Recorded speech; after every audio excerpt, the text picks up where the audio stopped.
Na última aula nós entendemos o que é um substantivo concreto. Hoje nós vamos aprender o que é um substantivo abstrato e o que é que diferencia esse substantivo do substantivo concreto.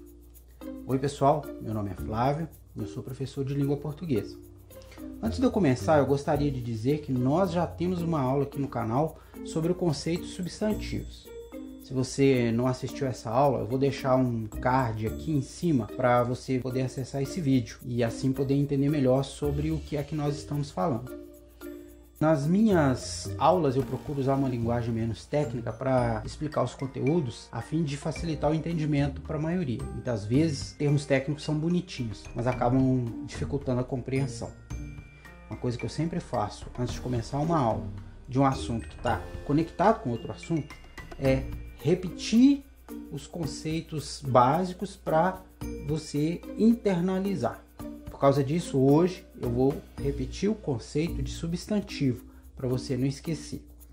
Substantivo é o grupo de palavras que faz parte das classes gramaticais da língua portuguesa ou das classes de palavras da língua portuguesa, que tem a função de dar nome para os seres, para os objetos, para os lugares, para os fenômenos da natureza. Então a função do substantivo é dar nome, ou seja, nomear.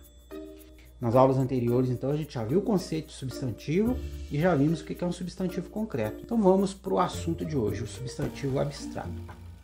O substantivo abstrato é um nome que nós damos ao grupo de substantivos cuja existência depende de um ser concreto. Quer dizer, ele depende de um ser concreto para existir.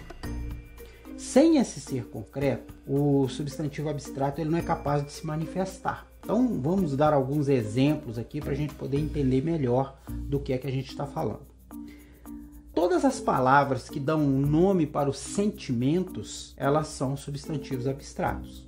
Por exemplo, o amor, a raiva, a tristeza, a alegria, são abstratos. Por que eles são abstratos? Porque eles não existem por si só. O amor, a raiva, a tristeza, a alegria, eles não existem sozinhos. Não tem como eles existirem se não tiver um ser para expressar esse sentimento. Deu para entender? Um outro exemplo de substantivos abstratos são as palavras que dão nome para ações que são derivadas de verbos. Por exemplo, eu tenho o verbo ler. Qual que é a palavra que nomeia a ação de ler? É a leitura. Eu tenho o verbo escrever. Qual que é a palavra que nomeia a ação de escrever? É a escrita. Eu tenho o verbo correr. A palavra que nomeia a ação de correr é corrida. Eu tenho o verbo ensinar. A palavra que nomeia a ação de ensinar é o ensino. Todas essas palavras, leitura, escrita, corrida, ensino, são palavras que nomeiam ações e elas são derivadas de verbos. Por causa disso, todas essas palavras também são substantivos abstratos. A ideia é a mesma. Leitura, é necessário alguém ler para que exista leitura. Escrita, é necessário que alguém escreva para que exista escrita. Corrida, é necessário que alguém corra para que exista corrida. O ensino, é necessário que alguém ensine para que exista o ensino. Então, seguem a mesma ideia. Todos esses substantivos precisam de um outro ser para se manifestar.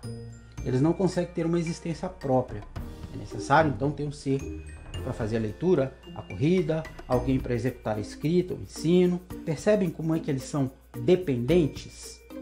Então, reforçando, a característica principal dos substantivos abstratos é a necessidade de um ser para que ele possa existir ou se manifestar. Tá bom?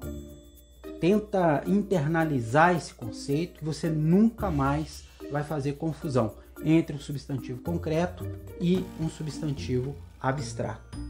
Eu espero que eu tenha contribuído para que você tenha aprendido mais esse conceito. Caso ainda exista alguma dúvida, não deixe de entrar em contato. Vou deixar meus contatos aqui e você pode me procurar ou pode deixar um comentário aqui embaixo que eu vou responder com a maior alegria. Um grande abraço e até a próxima aula. Tchau!